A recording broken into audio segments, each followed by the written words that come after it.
Living in a quiet suburban neighborhood might seem like the perfect escape from the chaos of city life. Manicured lawns, friendly neighbors, and peaceful streets. This is what many dream of when they move to the suburbs. But what happens when your ideal neighborhood turns into a battleground over something as simple as Wi-Fi? Imagine moving into your dream home, setting up your Wi-Fi, and thinking everything is perfect. But then you start getting strange looks from your neighbors. One in particular, an entitled woman we'll call Karen, begins to make your life difficult. What starts as a minor inconvenience soon spirals into a confrontation you never expected. It all began with a bizarre complaint. Your Wi-Fi is allegedly interfering with her connection. At first, it sounds like a misunderstanding, but it quickly escalates into something much worse. Karen doesn't just knock on your door. She calls the cops. She accuses you of illegal activity. And then, she drags in her racial prejudices, revealing a side of her that's far more sinister than a mere neighborly dispute. As the situation intensifies, you remain calm and collected. The police arrive, but what happens next turns the entire story around. With the truth on your side and a surprising twist, Karen's own actions backfire, leading to a shocking revelation. How does the story end? And who really pays the price for abusing power and privilege? Stick around, because what happens next might just change the way you see suburban life forever. And trust me, you won't believe how this one ends. The beginning of a suburban nightmare. There's a certain charm to suburban life that's hard to ignore. The image of neatly manicured lawns, peaceful streets, and quiet nights is almost irresistible. For many, moving to the suburbs represents a dream come true. A fresh start away from the noise and chaos of the city. A chance to build a home, establish roots, and enjoy the tranquility of a seemingly perfect environment. But, as I learned the hard way, appearances can be deceiving. It all started innocently enough. I had recently moved into a modest but comfortable home in a quiet, tree-lined neighborhood just outside of an affluent HOA-governed community. It wasn't the grandest place, but it was mine. I had worked tirelessly to buy this house, sacrificing time and energy to ensure it would be the perfect start for me and my career. As a tech professional, a reliable and fast internet connection was not just a luxury but a necessity. After all, my work depended on it. I set up my Wi-Fi, secured the network with a strong password, and went about my business. It was a simple setup, nothing extraordinary. But little did I know, what seemed like a peaceful haven was about to turn into a battleground over something as mundane as internet connectivity. At first, life in the neighborhood was quiet and uneventful. I interacted with a few neighbors, exchanged greetings, and found a sense of belonging. But I quickly realized that I wasn't like most of them. I was one of the few people of color on the street, and although most neighbors were polite, there was one in particular who treated me with barely concealed disdain. Her name was Karen. I can still picture her perfectly. Well-coiffed hair, expensive designer clothes, and a look that could freeze a room. She exuded an air of entitlement that seemed to permeate her every interaction. She didn't look at me with warmth or curiosity, only suspicion, as if my very presence was a disruption to the world she had meticulously curated. It wasn't just the way she looked at me. It was the way she treated me, as though my existence was an inconvenience. The first signs of trouble were subtle. A comment here, a disapproving glance there. She would remark on my car, the way I maintained my yard, and even the volume of my music, which, I assure you, was never loud enough to disturb anyone. At first, I chalked it up to cultural differences or perhaps just a personality clash. After all, not everyone would warm up to a new neighbor right away. But then, things escalated. One afternoon, out of nowhere, I received a call from the police. The dispatcher informed me that a complaint had been made about my Wi-Fi network interfering with a neighbor's internet connection. I was taken aback. Why would anyone call the cops over something so trivial? They assured me it was a simple matter to resolve and asked me to check if my Wi-Fi settings could be causing interference. Confused and slightly annoyed, I agreed to look into it. I assured the dispatcher that my network was properly secured and that I wasn't intentionally causing anyone any issues. But deep down, I could feel something was off. And then, the truth hit me. Later that day, as I was troubleshooting the network, Karen came marching across my lawn, her face flushed with indignation. The words she uttered next felt surreal. "You're stealing my Wi-Fi," she shrieked, her voice sharp with anger.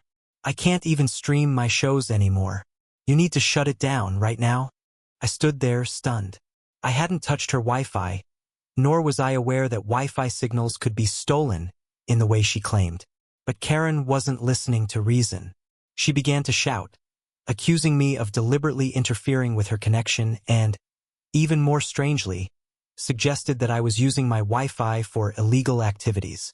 Her tone was filled with a kind of righteous fury I hadn't anticipated, and as she ranted, she made it clear that she felt entitled to special treatment. "I know what you're doing," she hissed. "You're doing this on purpose. This is harassment." My mind raced as I tried to explain, but it was like talking to a brick wall. The more I tried to reason with her, the more irrational she became. That was when things took a disturbing turn. Karen began making disparaging remarks about my ethnicity, suggesting that I was somehow less deserving of the same privileges she enjoyed. My Wi-Fi use, apparently, was a sign of my inferiority. That's when she made the ultimate threat. With an air of finality, she pulled out her phone and dialed 911. "I'm calling the police," she declared, "and I'm having you arrested for stealing my Wi-Fi." I stood there, incredulous. She was actually calling the police on me, over Wi-Fi. As I listened to her speak to the 911 operator, I realized that this wasn't about internet connection at all. This was about power, control, and, beneath it all, a disturbing undercurrent of racism. Karen didn't just want to get me in trouble for using my own Wi-Fi. She was trying to assert her dominance, to make me feel unwelcome in a space that was supposed to be my own. What happened next would not only change the course of that day, it would alter the entire dynamic between us. The battle for Wi-Fi and dignity. I watched in disbelief as Karen continued her rant, oblivious to the absurdity of the situation. There I was, standing on my own property, minding my business, and yet here she was accusing me of a crime I had no part in. As I listened to her wild accusations over the phone, I couldn't help but feel a sense of disbelief. She had gone as far as to embellish her story, painting me as some kind of criminal mastermind, someone who would go out of their way to deliberately disrupt her internet connection for reasons that made no sense. And all of this simply because I happened to be her neighbor. It wasn't just about Wi-Fi. It was about control. Karen had already made up her mind that I was an outsider, a troublemaker who didn't belong in her pristine, all-American suburban paradise. It didn't matter that I had worked hard to get to where I was, or that I was just like anyone else trying to live a peaceful life. To Karen, my existence alone was an affront to her world. But this wasn't just a case of one entitled neighbor with a misplaced sense of power. This was a case of privilege, entitlement, and, unfortunately, racism at play. The more Karen spoke, the clearer it became that her issue wasn't with my Wi-Fi. It was with me. My presence in her neighborhood was a reminder that not everyone fit her narrow view of what was acceptable. My being there, in her eyes, was an irritation, a disruption of the status quo. As I stood there listening to her escalating threats and offensive comments, something inside me snapped. I refused to let her intimidate me or make me feel lesser. I was calm, but in my mind, I was boiling over with frustration and anger. This was no longer just about Wi-Fi. This was a test of my dignity, and I wasn't about to let her win. In a moment of clarity, I knew that I had to handle the situation with composure. I didn't want to give her the satisfaction of seeing me flustered. So, I calmly repeated what I had already told her. My Wi-Fi was secured and could not possibly be interfering with hers. I even offered to help her troubleshoot her connection, something I thought would help diffuse the situation. But Karen wasn't having any of it. She waved me off dismissively, her eyes filled with disdain as she muttered something about how I was just trying to get out of it. And then came the kicker. With a sneer, she said, "I'm calling the cops. You're going to regret this." Couldn't believe it. She was actually calling 911 on me, over Wi-Fi. As she dialed the number, I stood there, my mind racing. Was this really happening? Was she seriously going to waste police resources over a petty dispute about the internet? But Karen wasn't thinking logically. She was acting on pure entitlement, an irrational belief that the world owed her something simply because of who she was, where she lived, and perhaps most disturbingly, what she assumed my status was compared to hers. She didn't care about facts. She didn't care about reason. All she cared about was power. And she thought she could use her position as a homeowner in an affluent neighborhood to make me cower. While she was on the phone with the operator, I had a moment to gather my thoughts. I wasn't about to let this ridiculous situation escalate any further. I knew I needed to stay calm. After all, I had nothing to hide. So when the police arrived, I was ready. The officers came to my door, and I greeted them with as much calmness as I could muster. They were polite and professional, asking what had happened. I explained the situation, showing them my Wi-Fi settings and making it clear that I had done nothing wrong. I also offered to let them inspect my devices if they wanted further assurance that I wasn't engaged in any illicit activity. To their credit, the officers were respectful, taking the time to listen to both sides of the story. When Karen started making more outlandish claims, accusing me of theft, suggesting I was involved in illegal activities, and even hurling racial slurs, the officers grew visibly skeptical. They didn't just take her word for it. They were smart enough to realize that something was off, and they started looking more closely at the details. As they began questioning her, Karen's attitude shifted from righteous indignation to desperate defensiveness. I could see it in her face. She was realizing that the more she pushed her case, the more ridiculous it sounded. But the turning point came when one of the officers, who had been quietly listening, turned to me and asked if I was related to a prominent local tech entrepreneur. The question was simple, but it carried weight. I confirmed that I was indeed the son of a well-known figure in the local tech community. Immediately, the officer's demeanor changed. He glanced at his partner, and the subtle shift in their body language was unmistakable. One of the officers turned to Karen and asked, "Are you aware of who this gentleman's father is?" Karen, ever the oblivious snob, scoffed. "I don't care who his father is. He's stealing my Wi-Fi. He needs to be arrested." The officer sighed, clearly done with the situation. "Ma'am, this gentleman's father is a well-known figure in our community, a philanthropist who has contributed greatly to the city.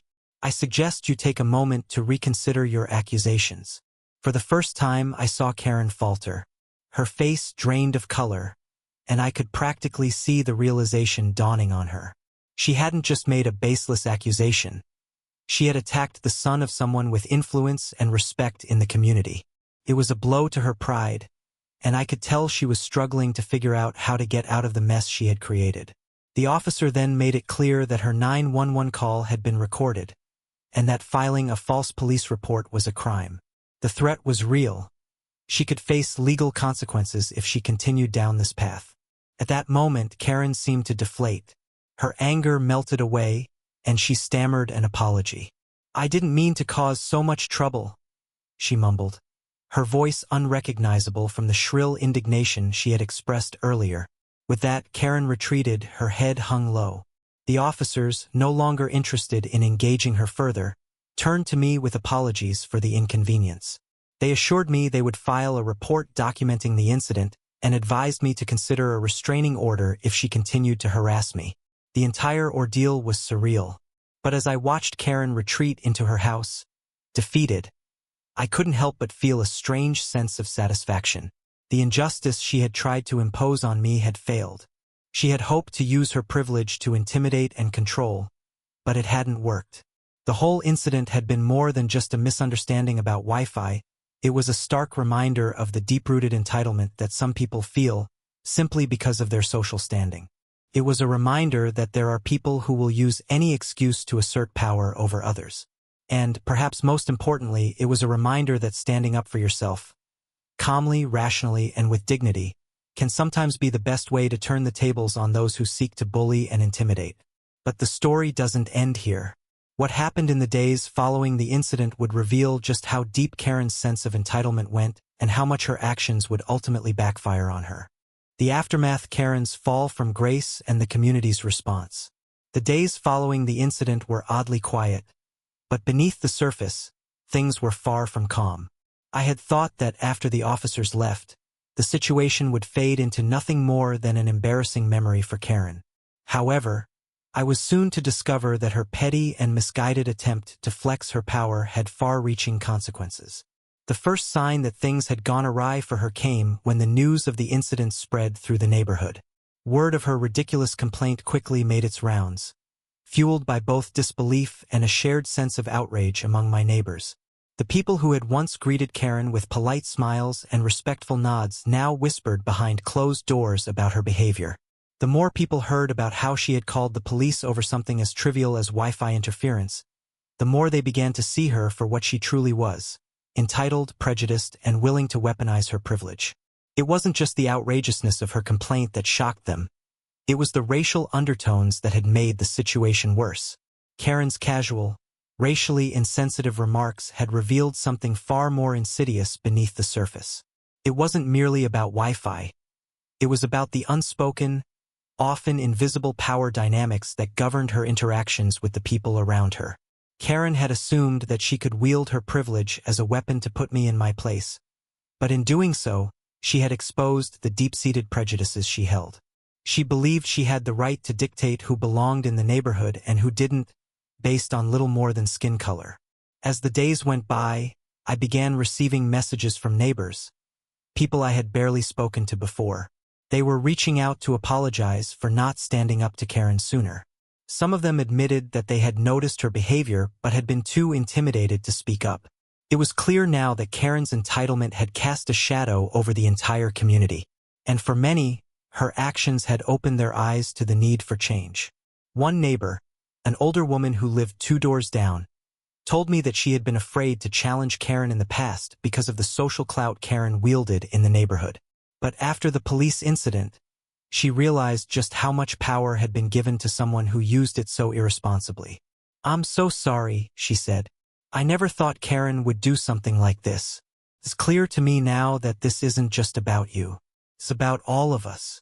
We shouldn't let people like her think they can get away with this." The overwhelming support I received from the community was heartwarming. It was a stark contrast to the chilling behavior I had experienced just a few days earlier. People who had never even bothered to acknowledge my existence came forward to express their disgust with Karen's actions and offer their apologies for the way things had unfolded. I felt an overwhelming sense of validation. It wasn't just about proving my innocence. It was about the larger community rejecting the entitlement that Karen had tried to wield so ruthlessly. But the impact of the situation went beyond just Karen's fall from grace in the neighborhood. The ripple effect of her actions stretched into the broader community, and soon enough, her reputation began to crumble. Word of the absurd Wi-Fi complaint spread quickly, and people started to question her judgment. What kind of person calls the police over something so trivial? And what kind of person makes it racial? The more people talked about it, the clearer it became. Karen had overstepped. She had tried to bully someone she saw as beneath her, and it had backfired spectacularly. At first, Karen attempted to defend herself. She posted a statement on a local community forum, claiming that she had only called the police out of frustration and that she had been the victim of a misunderstanding. But the damage had already been done. People weren't buying it. The more she tried to justify her actions, the more she alienated herself. Her social standing, which had once been a source of pride, quickly became a source of embarrassment. People began distancing themselves from her, and her once strong social circle began to fracture. But the situation wasn't entirely negative for me. In the wake of Karen's fall from grace, I received an outpouring of support. Neighbors reached out to tell me how much they respected how I handled the situation. Many told me that they were proud of me for staying calm in the face of such ridiculous accusations. Some even offered to help me with anything I might need, from fixing the odd issues with my Wi-Fi to helping me with other tasks around the house. It was humbling to see that, while Karen's attempts to undermine me failed, they had somehow brought the community closer together. In an unexpected twist, I received a personal apology from the president of the Homeowners Association, HOA. He called me directly to express his regret over the incident and assured me that Karen's actions were not representative of the community's values. He said that he would be looking into the matter further to ensure that something like this wouldn't happen again. It was a small victory, but one that showed me that not everyone was willing to stand idly by when injustice occurred. But while it felt good to have support, there was still a lingering sense of unease. Karen's behavior had exposed the deep-rooted prejudices that some people still harbored, even in seemingly idyllic suburban communities. And while the situation had resolved in my favor, it served as a stark reminder that much work remained to be done. As the incident died down and Karen faded into the background, I couldn't help but reflect on the broader implications of what had transpired. What would have happened if I hadn't kept my composure? If I had allowed her accusations to rattle me, to make me angry and defensive? It was clear to me that staying calm was key to turning the tables on Karen. But it was also clear that, in a larger sense, her behavior had mirrored many of the struggles that marginalized people face on a daily basis.